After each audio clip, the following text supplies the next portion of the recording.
What's up, guys, and welcome back to the channel. I fought the good fight, held out as long as I could, but unfortunately I lost that fight.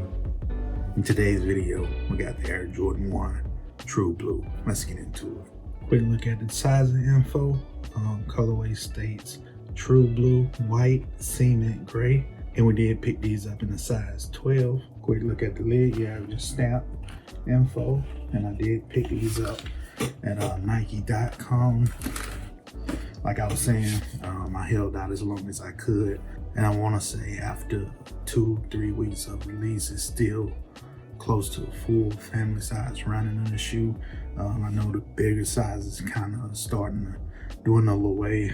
I was able to pick up the size 12 2 weeks after release, so you guys probably seen a ton of videos on this shoe, so we'll just get quick into it. You have your standard white paper. Here you have it, guys, Air Jordan 1 True Blue.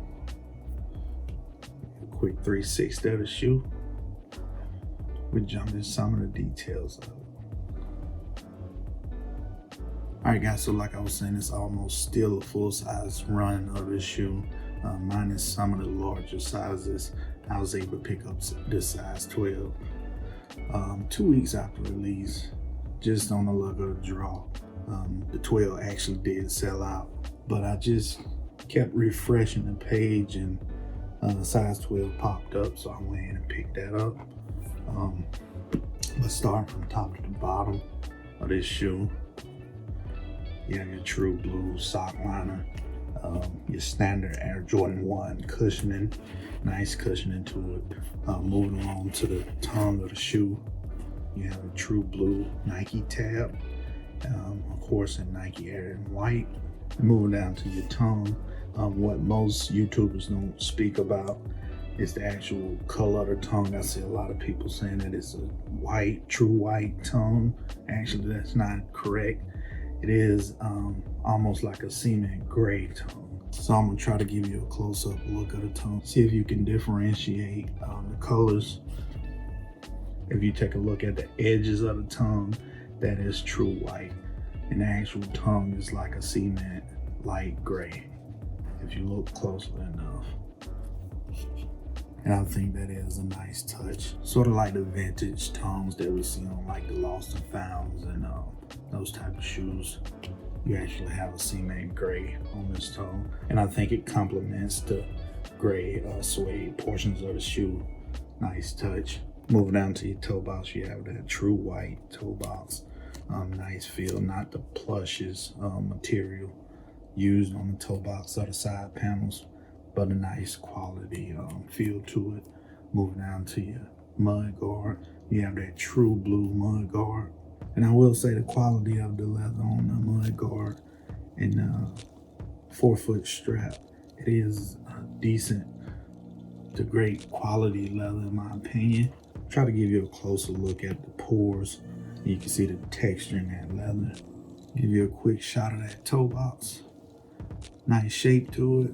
So the interesting thing about the Air Jordan 1s that's releasing in 2023 is that they updated a couple features of the Air Jordan 1. I think some are calling the version 2 update, and that update includes the shape of the toe box and also the oversized Nike swoosh.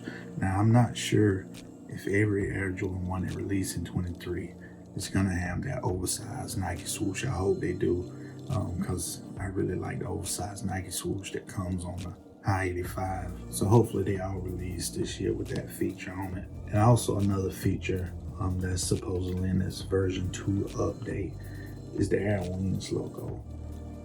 On your standard Air Jordan 1s, the Air Wings logo is embossed into the shoe or painted on. This newer version is actually debossed, which means it's the raised wings logo that you also find on your High 85 Jordan 1s. So hopefully that is the new standard Air Wings logo, because I do like the texture and feel of the raised wings logo on the newer versions. Also, another feature on the update is this ankle collar support area. The width of this section right here is very similar to the high 85 versus the standard Air Jordan 1, which is a lot more in width right in this section. And again, as I was saying, you have your oversized Nike swoosh. And I want to say the only thing that didn't change in this newer version is the midsole is still the standard Air Jordan 1 midsole. No changes in that. But getting back into this shoe, as I stated, you have the raised wings logo, true white ankle collar area, decent quality leather up here also. Over down, you have your true white side panels, same leather as the ankle collar. And again, it's not the plushest leather, but it's stiff, you know. So I think it's a decent quality cut that they put on this. And last but not least, you have your short nubuck suede on the heel counter and the ankle support area. Nice, smooth, short nubuck. And moving to the outsole, you have that cement gray outsole.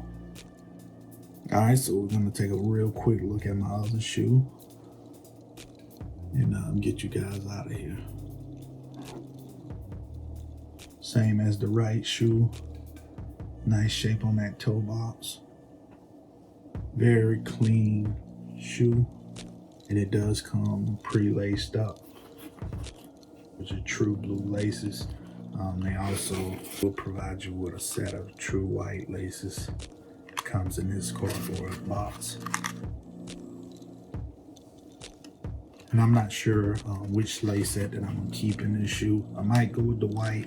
I think it might be a cleaner look.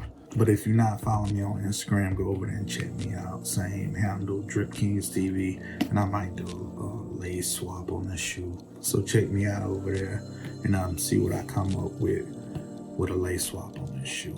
Quick look at the inside of the shoe. Again, like I was saying, it comes with your true blue laces laced up. It doesn't have a shoe tree, but it does come with your shoe paper. Quick look at the insole. It almost has that cement gray to white insole look. True blue Nike Air branding on it. And the insole is Dream Seal insole. But you have a very clean Jordan 1 colorway, in my opinion. But like I was saying, I kind of fought the hard fight with these shoes. I went back and forth if I wanted to pick them up, if I wanted to just pass on them.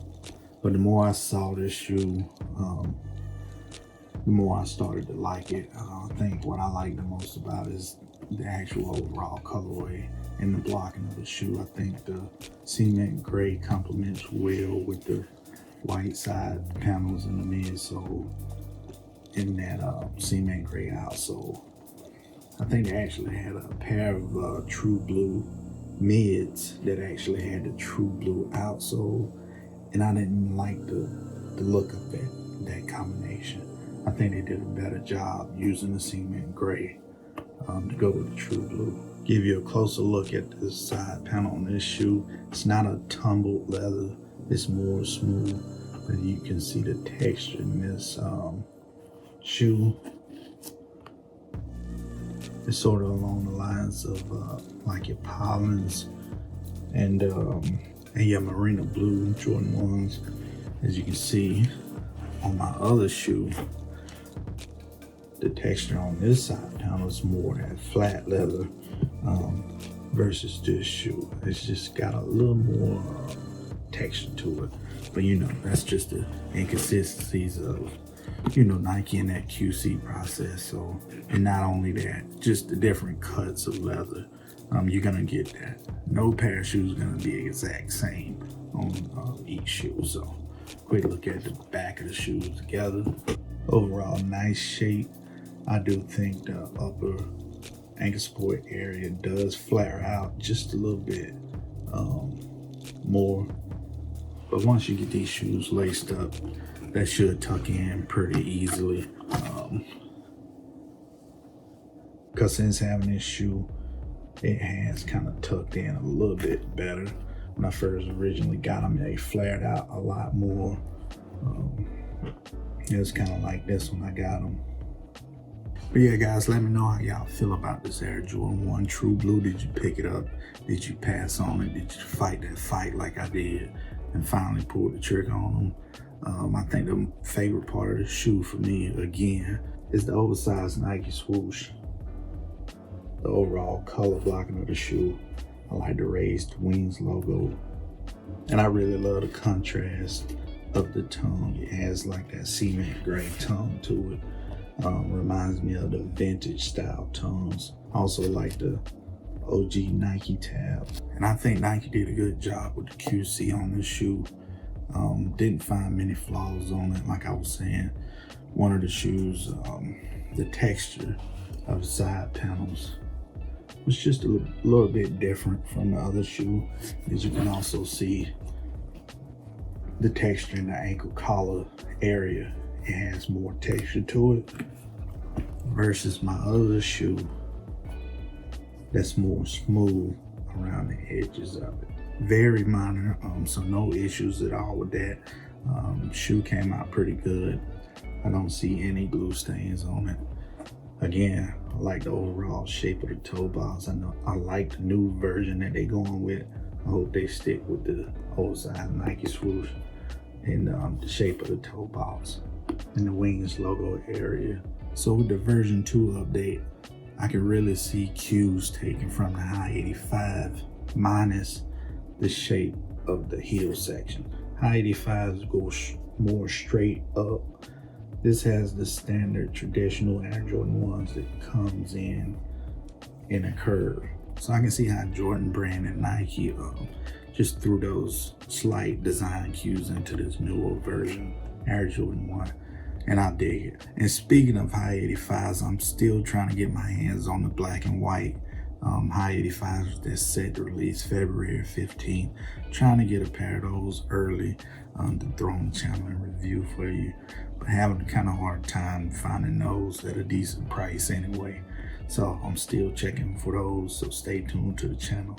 And I also might go for the Air Jordan 2 Lucky Greens that's set to release next Friday, February 3rd. So be on the lookout for those videos. Appreciate y'all coming through for a quick look at the Air Jordan 1 True Blue. But stay tuned to the channel till the next time. Peace.